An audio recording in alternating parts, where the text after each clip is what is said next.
Okay. तो कल की क्लास में हमने जो पूरा देखा था वो हमने देखा कि केस वन में क्या क्या होता है। ठीक है। सर। केस वन में हम लोगों ने देखा, देखो सबसे पहले तो एडमिशन ऑफ अ पार्टनर होता क्या है। एडमिशन ऑफ अ पार्टनर होता है जब हम किसी एक नए पार्टनर को अपनी पार्टनरशिप फर्म में एडमिट कराते हैं, ठीक है ना, अपने उसमें एक पार्टनर बना लेते हैं। ये कब होगा? सबसे पहले है कि कंसेंट ऑफ ऑल पार्टनर, सभी पार्टनर्स की कंसेंट के बाद ही होगा। अगर एक भी पार्टनर मना कर देता है तो उसका एडमिशन नहीं होगा पार्टनरशिप में। दूसरा, अगर एडमिशन हो जाता है तो जो एग्जिस्टिंग पार्टनर है, जो ओल्ड पार्टनर हैं, उनको लॉस होगा। ठीक है। पहले 150 रुपये थे तो तीनों में 150 मतलब 50 ये बढ़ जाते थे। लेकिन अगर अब एक नया पार्टनर और जुड़ जाता है तो वो जो एग्जिस्टिंग पार्टनर है उनको कम शेयर मिलेगा इस साल। ठीक है ना। तो क्या होगा, इसको कंपनसेट करने के लिए जितना लॉस उनको हो रखा है, वो जो नया पार्टनर है वो थोड़ा एक्स्ट्रा पैसा भी लेके आएगा, जिसकी मदद से जो उनका लॉस है वो थोड़ा कम हो सके या पूरा का पूरा कवर हो सके। तो केस वन में बहुत सिंपल केस था। केस वन में क्या था, जैसे सी और डी दो पार्टनर हैं, ठीक है ना, सी और पी, चांदनी और प्रिया यहाँ पे दो पार्टनर हैं। इनका रेशियो था 2:3। और जो आर है, ठीक है ना, यानी कि कोई भी हो सकता है आर, तो यहाँ पे वो आर है, वो यहाँ पे 1/4 शेयर के लिए आया। तो जब वो आया तो उसने क्या किया, सिंपल है, वो कह रहा है जितना आपका रेशियो है उसी में से मेरे को दे दो अपना हिस्सा। तो हमें नहीं पता भाई इनका कितना है। यहाँ पे तो 2:3 दे रखा है। अगर यहाँ पे 2 लाख और 1 लाख दे रखा होता तो हम 1/4 निकाल लेते। 2 लाख का 1/4 इसको देना है, ये दे देगा, और 3 लाख का 1/4 ये दे देगी चांदनी प्रिया, ऐसे करके। लेकिन यहाँ तो 2:3 दे रखा है, तो हमें नहीं पता भाई इनका शेयर कितना है। तो हमने क्या किया, टोटल शेयर भी 1, हमने टोटल शेयर 1 मान लिया। 1 में से 1/4 देना था, ये हमने दे दिया। उसके बाद जो बच गया शेयर वो हमने अपने जो एग्जिस्टिंग पार्टनर हैं उनमें बांट दिया। 3/4 का 2/5 सी ले गया, 3/4 का 3/5 ये प्रिया ले गई, और फिर इनका ये आ गया रेशियो, और फिर इसके साथ इनका नया रेशियो क्या आ गया, 6, 9 और 5। अब यहाँ पे फाइव। आप देखोगे 1/4 था, इसका 5/5 हमें करना पड़ा। क्यों? क्योंकि ऊपर तो 20 आ रहा है डिनोमिनेटर में, लेकिन यहाँ पे डिनोमिनेटर में 20 नहीं था, यहाँ पे सिर्फ और सिर्फ 1/4 था। तो इसको 20 करने के लिए हमें दोनों को 5 से मल्टीप्लाई करना पड़ा, न्यूमरेटर और डिनोमिनेटर दोनों को। इसलिए हम नया रेशियो आ गया 6:9:5। इसके बाद हमने देखा ओके। था सेक्रीफाइजिंग रेशियो। सेक्रीफाइजिंग रेशियो में हमने देखा कि उसका फॉर्मूला होता है old ratio minus new ratio. जो पुराना रेशियो है उसमें से हमने नया रेशियो माइनस कर देना है, उसके बाद हमारा ये न्यू रेशियो निकल के आ जाएगा, सेक्रीफाइजिंग रेशियो निकल के आ जाएगा। ये चांदनी का था ओल्ड रेशियो 2:5, यहाँ पे दे रखा है पहले। और नया रेशियो इसका क्या है, ये जो आपने अभी निकाला 6/20। हमने इनको माइनस करा तो 2/20 इसका सेक्रीफाइजिंग, चांदनी का सेक्रीफाइजिंग रेशियो 2/20 हमारा निकल के आ गया। इसी तरीके से हमने प्रिया का भी निकाल दिया। तो ये सारी चीज़ें हैं जो हमने कल देखी थी, डिस्कस करी थी। ओके। अब आगे का कंटिन्यू करते हैं, इसी में आगे कंटिन्यू करते हैं। Okay sir. यहाँ पे है हमारे पास एक नई सिचुएशन और है, केस 2 की। केस 2 में क्या होता है, ए और बी दो पार्टनर हैं। ए और बी दो पार्टनर हैं। ए और बी के जो रेशियो है वो है 2:3 का रेशियो है। सी आया, सी ने कहा भाई मेरे को 1/4 शेयर चाहिए। ठीक है, दे देंगे, कोई दिक्कत नहीं है हमें देने में, ठीक है। पर अगर ये इतना ही है, अगर क्वेश्चन इतना ही दे रखा होता तो ये तो केस 1 हो जाता है ना। लेकिन अगर केस 2 है तो इसमें थोड़ा सा चेंजेस होगा। सबसे पहला चेंज क्या होगा, ए और बी का रेशियो है 2:3, सी आया है 1/4 के लिए। अब जब सी 1/4 के लिए आया है तो ये कह रहा है मैं 1/4 ऐसे नहीं लूँगा, मैं 1/4 इस हिस्से में लूँगा, यानी कि 1/4 का हाफ मैं ए से लूँगा, यानी कि ए से, और 1/4 का हाफ मैं बी से लूँगा। ठीक है ना। उसको चाहिए तो इतना ही, पर वो ए से इतना लेगा, बी से इतना लेगा। अगर एग्जाम्पल के तौर पे समझाऊं, यहाँ पे 100 रुपये हैं, ये ए है, ये बी है, ये 2:3 इनका रेशियो है। यहाँ पे 100 रुपये हैं जो सी लेके आया। सी ने कहा मुझे 100 रुपये चाहिए, पर 100 रुपये कैसे चाहिए, हाफ मुझे ए से चाहिए, हाफ मुझे बी से चाहिए। तो अब आप क्या करोगे, सबसे पहले आपको ये पता होना चाहिए हाफ है कितना।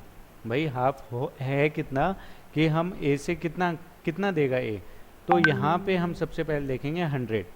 100 में से 100 का हाफ कितना होता है 50। आपको आवाज़ आ रही है? Yes sir. ठीक है। 100 का हाफ कितना होता है 50। तो ए कितने रुपए दे रहा है 50। ऐसे ही बी जो है 100 का हाफ वो भी देगा, तो 100 का हाफ उसके लिए भी 50। तो समझ में आया। ऐसे ही यहाँ पे है ये 1/4। तो सी कह रहा है कि मैं 1/4 लूँगा, पर उसका हाफ ए से लूँगा, उसका हाफ बी से लूँगा। तो सबसे पहले हम ये देखते हैं ए कितना सेक्रीफाइस कर रहा है। ठीक है, तो ए कितना देगा। यहाँ पे सी का शेयर कितना है, यहाँ पे सॉरी, सी का शेयर कितना है जो वो ए से लेगा और बी से लेगा। ठीक है, तो यहाँ पे सबसे पहले हम देखेंगे ए का, ए से वो कितने ले रहा है। तो 1/4 का हाफ, यानी कि 1/4 का हाफ वो कितना है 1/8। ठीक है, यहाँ पे ध्यान से देखो 100 रुपये थे, 100 का हाफ था, तो हमने क्या किया 100 का हाफ 50 रुपये। ठीक है, तो यहाँ पे भी वही सिचुएशन है पूरी, यहाँ पे 1/4। ठीक है, 1/4 का हाफ कितना होगा 1/8। जब 100 का हाफ निकाल रहे हो तो 50 रुपये मल्टीप्लाई कर रहे हो, इसीलिए 1/4 का हाफ जब निकाल रहे हैं तो माइनस नहीं करेंगे, मल्टीप्लाई ही करेंगे। 1/4 का हाफ कितना होता है 1/8। जैसे 100 का हाफ कितना होता है, 100 का हाफ कितना होता है 50 रुपये। क्लियर है इतना? Yes sir. ठीक है, ऐसे ही वो बी से कितना लेगा, बी से भी उतना लेगा। 1/4 का हाफ कितना होता है, वो होता है 1/8। ठीक है, इतना क्लियर। अब यस। हमें पता चल गया वो ए से इतना लेगा, बी से इतना लेगा। ठीक, अब इस केस में सबसे पहचानने वाली चीज़ है फ्रॉम।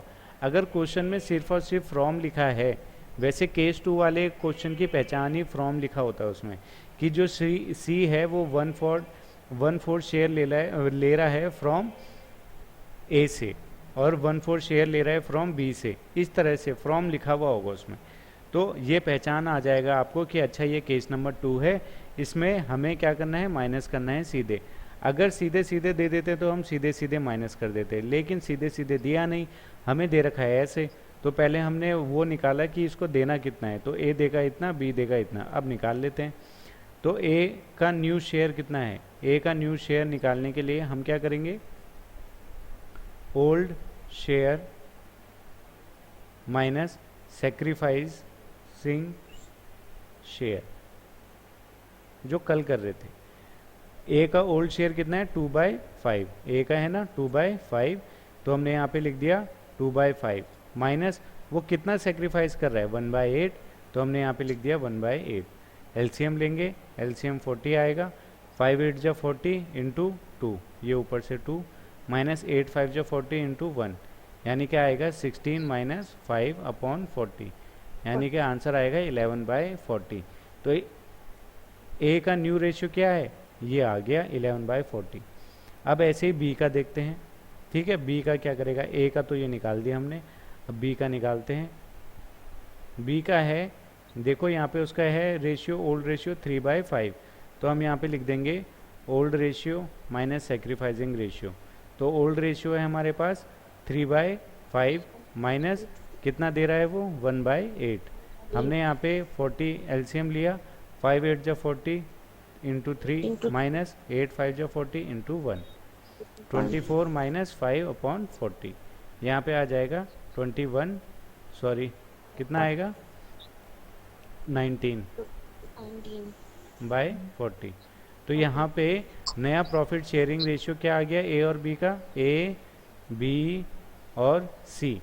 अब ए का तो हमारे पास आ गया 11/40, तो सबसे ये लास्ट रह गया हमारा, सी का भी निकाल देते हैं, सी का भी निकाल देते हैं। यहाँ पे सी है, अब सी को 1/4 दे रहे हैं, है कि नहीं है, सी को जो है 1/4 दिया जा रहा है, सी को तो हम 1/4 ही दे रहे हैं, वो बात अलग है हाफ हाफ में दे रहे हैं ये दोनों, पर दे तो 1/4 ही रहे हैं, तो हम सी को कितना दे रहे हैं 1/4। अब यहाँ पे आप देखोगे इसके डिनोमिनेटर में भी 40 आया है, इसके डिनोमिनेटर में भी 40 आया है, तो हम सी को भी पहले 40, डिनोमिनेटर सेम करेंगे, तो दोनों को 10 से मल्टीप्लाई करेंगे, तो 10 डिवाइडेड बाय 40 ये आ गया। अब अगर आप ए, बी और सी तीनों के रेशियो को देखोगे तो ए का कितना है 11/40, यहाँ पे हमने लिख दिया 11/40। बी का है 19/40, तो यहाँ पे हमने 19/40 लिख दिया। और सी का आ गया 10/40, 40. यानी कि इनका नया रेशियो आ गया 11:19:10। ये इनका नया रेशियो आ गया। क्लियर है इतना? Yes, sir. इसमें कुछ नहीं है, बेसिक सा थोड़ा सा बस दिमाग लगाना है और कुछ नहीं।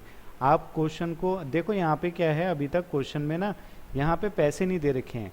अगर पैसे दे रखे होते तो आप फटाफट कर देते कि हाँ इतना इतना इतना, लेकिन पैसे की जगह यहाँ पे आप ये दे दिया है 1/4, 2/4, 1/8 ऐसे दे दे रहे हैं, तो इसकी वजह से थोड़ी बहुत कन्फ्यूज़न होती है।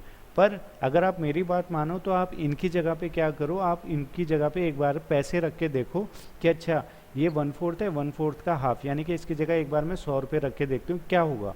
तो 100 रुपये जब आप रखोगे, 100 का हाफ कितना आता है, इतना, तो 1/4 का हाफ कितना, सेम वही करना है जो 100 रुपये में करते वही यहाँ 1/4 के लिए करोगे, तो क्वेश्चन ईजी हो जाएगा। ठीक है, पर इसमें Okay, sir. हाँ, पहले और दूसरे केस में फ़र्क सिर्फ इतना है, पहले केस में सिंपल था, उसमें कुछ नहीं दे रखा होता, उसमें उसी रेशियो में से देते हैं, तो हम उसमें लेट द शेयर बी 1, हम तीनों का शेयर 1 मान लेते हैं, उसमें से सी को दे देते हैं। जो दूसरा केस है उसमें एक ये है। अब इसका एक और पार्ट है, केस 2 में 2 पार्ट हैं, 3 पार्ट हैं एक्चुअली। ये था अभी तक जो हमने केस 2 का केस 1 किया, केस 2 का जो पहला पार्ट था वो हमने कर लिया इस तरीके का। दूसरा पार्ट आता है डायरेक्ट। ठीक है, अब डायरेक्ट कैसे आएगा, सेकंड पार्ट है ए और बी दोनों पार्टनर हैं, 2:3 का इनका रेशियो है। जो सी आया उसने कहा मैं सॉरी जो सी आया, सी ने कहा मैं ए से हाफ लूँगा, हाफ 1/2 शेयर लूँगा, और बी से भी 1/2 शेयर लूँगा। ठीक है, ये सी बोल रहा है, सी ने कहा मैं ए से हाफ शेयर लूँगा, बी से भी हाफ शेयर लूँगा, यानी कि फ्रॉम लिखा होगा, from A half share from A half share from B. ये भी यानी कि हमारा सेकंड केस है, तो इसको भी वैसे ही करेंगे। पर इसमें तो हमें डायरेक्ट बता रखा है कि भाई ए से वो सीधे हाफ ले रहा है, तो अब हम क्या करेंगे, यहाँ पे ए है, ठीक है, यहाँ पे बी और यहाँ पे सी। अब देखो ऐसे केस में सबसे पहले सी जो है उसको तो पक्का है हमें कि इसको कितना मिल रहा है। देखो इसको मिल कितना रहा है, हाफ ए से मिल रहा है, हाफ बी से मिल रहा है, तो ये तो पहले ही लिख देते हैं हाफ प्लस हाफ, इसको इतना तो मिल ही रहा है, बात ही खत्म। ठीक है, अब बी कितना देगा, तो बी देगा 3/5, इसका 3/5 है, इसमें से कितना दे रहा है 1/2, यानी कि 1/2 माइनस कर दो, सिंपल। तो यहाँ पे आ जाएगा एलसीएम 10, 5 2 जा 10, 10 3 जा 30, माइनस 2 5 जा 10, यानी कि 25/10 यहाँ पे आ गया। ए कितना दे रहा है 2/5 माइनस 1/2, ए ने 1/2 देने का था उसको, तो ए 1/2 दे रहा है, इसका भी एलसीएम ले लेंगे, तो 5 2 जा 10, 2 2 जा 4, माइनस 2 5 जा 10 और 5। तो यहाँ पे ये मतलब क्वेश्चन एक्यूरेट नहीं है, इसकी वजह से यहाँ पे माइनस में आ रहा है, -1/10। ये माइनस में नहीं आता, वैसे अगर माइनस में आता है तो ये गलत आंसर है, क्योंकि ये एग्जैक्ट क्वेश्चन नहीं है, इसलिए यहाँ माइनस में आया है। अदरवाइज अगर जो प्रॉपर क्वेश्चन होगा उसमें ऐसी कोई दिक्कत नहीं आएगी। ठीक है, फिर तीसरा हमारे पास है 4, यहाँ पे एलसीएम 2, तो 1 + 1 = 2/2, ये आ गया। अब हमने क्या करना है, डिनोमिनेटर सबके सेम करने हैं, तो इसका भी डिनोमिनेटर सेम कर देते हैं, मल्टीप्लाई कर देंगे 5 से, तो 10/10, ये आ गया 25/10, और ये आ गया -1/10। ठीक है, तो ये आ गए। अब आप सोच रहे हो कि 10 और 10 है, इनको हम डिवाइड कर सकते हैं, 2/2 है, इनको डिवाइड कर सकते हैं, नहीं करना। क्यों? क्योंकि हमें डिनोमिनेटर सेम करना है, हमें रेशियो देना है। तो यहाँ पे आ जाएगा -1:25:10। अब क्योंकि ये पर्टिकुलर इसका पर्टिकुलर क्वेश्चन नहीं है, इसलिए यहाँ पे माइनस आया, नहीं तो ऐसा होता नहीं है। यहाँ पे 4 आ सकता है, 25 आ सकता है, 10 पॉजिटिव में ही आएगा तो। ठीक है, इतना समझ में आया? Yes sir. ठीक है, जो ये वाला केस है, अगर वो सीधे बोलता है 1:1, हाफ में तुमसे लूँगा, हाफ में तुमसे लूँगा, तो उसमें तो डायरेक्ट माइनस करना है और कुछ दिमाग नहीं लगाना। अच्छा, फ्रॉम है, फ्रॉम में तो माइनस होता है, तो माइनस होता है तो कितने में से दे रहा है, ये अपने उसमें से दे रहा है, तो 2/5 में से हाफ दे रहा है, तो सीधे माइनस कर दो, बात खत्म, सिंपल। क्लियर है? ये था इसका Yes, sir. दूसरा। तो पहले पार्ट में हमने देखा, उसने बोला मैं अपने शेयर का इतना इतना ऐसे लूँगा, तो हमने पहले उसका शेयर निकाला मल्टीप्लाई करके कि भाई इसका शेयर बन कितना रहा है, फिर हमने उसको माइनस कर दिया जितना उसका बन रहा था। दूसरे केस में हमें डायरेक्ट दे रखा है उसका शेयर कितना है, तो हमने डायरेक्ट माइनस ही कर दिया, क्यों, मल्टीप्लाई करने की ज़रूरत ही नहीं पड़ी। अब तीसरा क्या होता है, तीसरा जो है वो थोड़ा अलग है। जो तीसरा केस है, तीसरा केस है ए और बी। तीसरा केस मतलब सेकंड केस का ही तीसरा पार्ट। ए और बी ये दोनों पार्टनर हैं, 2:3 का इनका रेशियो है। सी आया 1/4 शेयर के लिए, पर इसने अब क्या बोला कि मैं जो हिस्सा लूँगा वो 1:1 में लूँगा, ठीक है, 1:1 में लूँगा, यानी कि बराबर लेगा। अब हमें ये नहीं पता कि भाई 1:1 है कितना, 1/4 का 1:1 कितना होता है ना। अगर 100 रुपये होते, 100 रुपये का 1:1 करते, तो हमको पता है 100 का 1/2, 1:1 यानी कि 1/2 ए देगा, और बी कितना देगा, 100 का 1/2 ये भी देगा, यानी कि 50 रुपये 50 रुपये। हमारा आंसर निकल गया। ऐसे ही हम 1/4 के लिए भी कर लेंगे। 1/4 का हाफ कितना होता है, ये हमने निकाला 1/8, और फिर है दूसरा 1/4 का दूसरा हाफ कितना होता है, ये भी 1/8, यानी कि ए भी देगा 1/8 और बी भी देगा 1/8। और फिर उसके बाद ये पहला पार्ट था, सेम जैसे हमने ये निकाला वैसे ही यहाँ पे ये भी हम निकाल देंगे। देखो पहले पार्ट में और तीसरे पार्ट में डिफरेंस क्या है, बस इसका, पहले पार्ट में आप लोगों को क्या दिया था, ये अपॉन में फ्रैक्शन में आपको नंबर दे रखे थे, पर दूसरे वाले जो लास्ट इसमें है, इसमें क्या है, रेशियो में आपको दे रखा है। फ़र्क सिर्फ इतना सा है और कोई फ़र्क नहीं है, ठीक है। अब जैसे ही आप निकाल लोगे तो यहाँ पे इस तरीके से आंसर इसका आ जाएगा। क्लियर है। Yes sir. जैसे ही यहाँ पे आप पहला वाला पार्ट ये इतना कर दोगे, इसके बाद तो 1/8 आ गया। उसके बाद क्या करना है, उसके बाद सिंपल जो हमने यहाँ किया, ये न्यू शेयर से सीधे हम 2/5 - 1/8, 3/5 - 1/8, फिर इसी तरीके से हम इसको आगे कंटिन्यू कर लेंगे। तो ये था हमारा केस नंबर 2, जिसमें हमने सीखा कि फ्रॉम होता है। इसमें सबसे पहली बात, फ्रॉम का मतलब होता है डायरेक्ट माइनस करना। अगर क्वेश्चन सीधे होता है, इसका डायरेक्ट क्वेश्चन आता है इस तरीके से, ए और बी दोनों पार्टनर हैं, उनका रेशियो 2:3 का है। सी ने बोला है कि मैं हाफ लूँगा ए से, हाफ लूँगा बी से, तो सिंपल सी बात है, ए का कितना है 2/5, तो उसमें से उसका हाफ दे दो, बात ख़त्म, सिंपल केस था, ठीक है ना। सेकंड का पहला, ये दूसरा। और एक और केस आता है इसी सेकंड केस में, एक और पार्ट है, वो है सी बोलता है 1/4 का मैं हाफ इससे लूँगा, हाफ इससे लूँगा, तो हम उसको उतना दे देते हैं। तो पहले हम ये देखते हैं कि भाई हाफ है कितना, तो पहले हाफ निकालेंगे, फिर उसके बाद माइनस कर देंगे, ठीक है। और तीसरे वाले में वो हमें रेशियो दे देते हैं, तो पहले हम रेशियो के हिसाब से उसका शेयर निकालेंगे, 1/4 का 1/2 होता कितना है, और फिर उसके बाद उसको उनके शेयर से माइनस कर देंगे। सिंपल है, इतना ही है हमारे केस नंबर 2 में। तो अगर आपको इनसे रिलेटेड अब कोई क्वेरी है तो आप मुझसे पूछ सकते हो।